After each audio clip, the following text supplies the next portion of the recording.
I'm Chad Douglas. Here we go with a November edition of Connect to Congress, an initiative between KHQA and our parent company, Sinclair Broadcasting, to keep you connected to your federal representatives in Congress. We welcome Congressman Darin LaHood from Illinois' 18th Congressional District. He joins us in Washington, D.C. today. Good morning, Congressman.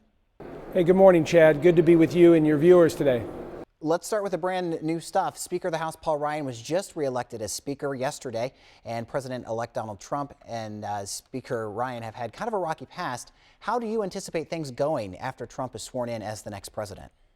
Well, I think winning solves a lot of things, Chad, and I think what we saw yesterday is the fact that Speaker Ryan was unanimously approved as the new Speaker of the House and the House of Representatives. And I think our conference is very, very united. And let's remember, Donald Trump and Paul Ryan have shared priorities. Donald Trump won this election on running on the economy. How do we fix the economy? How do we fix health care? How do we fix our immigration problem? So there is a lot of shared priorities between Donald Trump and Paul Ryan. And so I think yesterday seeing the unity by House Republicans, the fact now that we have the House, we have the Senate, and we have the presidency. And I think what the election shows, Chad, is people want us to govern. People want us to fix problems. And the election was over last Tuesday, and it's fine to celebrate for a couple days, but now we need to put politics aside and we need to govern. There are big challenges in this country, a $19 trillion debt, an economy that's very, very stagnant, an immigration problem that needs to be fixed, health care that is way out of control with Obamacare. Those are the issues we need to focus on. I think Paul Ryan and Donald Trump are on the same page, and I look forward to working to govern and to fix these problems and come up with solutions. That's what the American people want. And off of that a little bit, what are you looking forward to working with President-elect Trump the most? Well, I think a pro-growth economy helps solve so many things in our society. And I'm not just talking about an economy at 1% growth like we've had, but how do we get to 2 or 3 or 4% growth? That will help solve so many things in our country. That'll help bring down the debt. It'll create more jobs, more economic opportunities. It'll help bring in more money for education, right? More money for transportation. Get more people working, getting the housing sector going. We need to have a pro-growth economy. Donald Trump talked a lot about that in the presidential campaign. I think people gravitated towards that. We are sick and tired of a stagnant, kind of stale economy.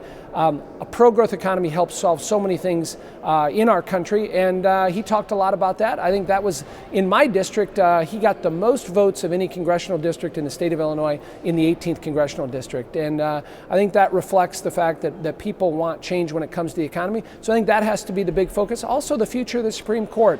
Obviously, people are very, very tuned in on that and the future of our country when it comes to the economic freedoms, the Constitution, protecting life, the Second Amendment. What Donald Trump does with replacing Antonin Scalia is very, very important, and hopefully he can put together a good team.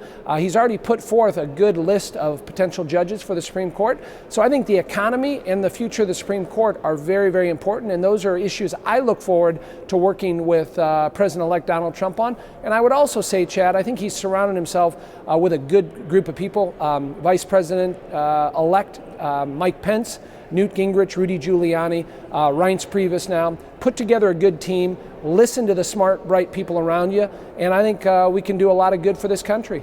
Let's move on to health care now. In the last couple of weeks, a lot of people have been complaining about health care premium spikes in the U.S. President-elect Trump has said he wants to repeal and replace the Affordable Care Act with a Republican president and a Republican Congress. How do you feel about the future of government-funded health care in this country? Well, I think it has to change. I think we heard that from Donald Trump throughout the campaign. Obamacare is going to crash under its own weight. The trajectory that it's on is not sustainable. In my district alone, I've heard from many, many people on the frustration with premiums just going up and up and up. I just was talking to a constituent in Jacksonville, Illinois. Their premiums were at about $250 in 2015. That went up to $540 in 2016. And in 2017, it's due to go up to $870. I mean, to double the amount of premiums is just not what people expected with Obamacare, so we have to change that. If you look at the agenda that we've put out in the House under the Better Way agenda under Paul Ryan, we significantly change Obamacare. It has to be repealed and replaced, bringing in more market-based ideas. The private sector, we can't have the federal government running the operation. It will collapse under its own weight. And so bringing premiums down, having more affordable health care, being able to have more options, we need to have that in our health care system. I think in the presidential race, you heard Hillary Clinton say the same thing. So this has to be one of our first priorities that we look at to give relief to people, businesses, companies, and individuals. Premiums have to come down. We have to have more quality health care and more options. We're not getting that right now. Let's talk a little bit about immigration now. That was also a very hot topic on the campaign trail. You have a rather large Hispanic population in your district. What changes do you foresee for those constituents, and how worried should they be under a Donald Trump administration? The border has to be secured. There was a statistic that just came out at the end of September. 60% of the people that try to get across our southern border succeed in doing that. That has to stop. Not only for illegal immigration, but for terrorism, for drugs coming across the border, for diseases that are coming across the border. We have to secure the border.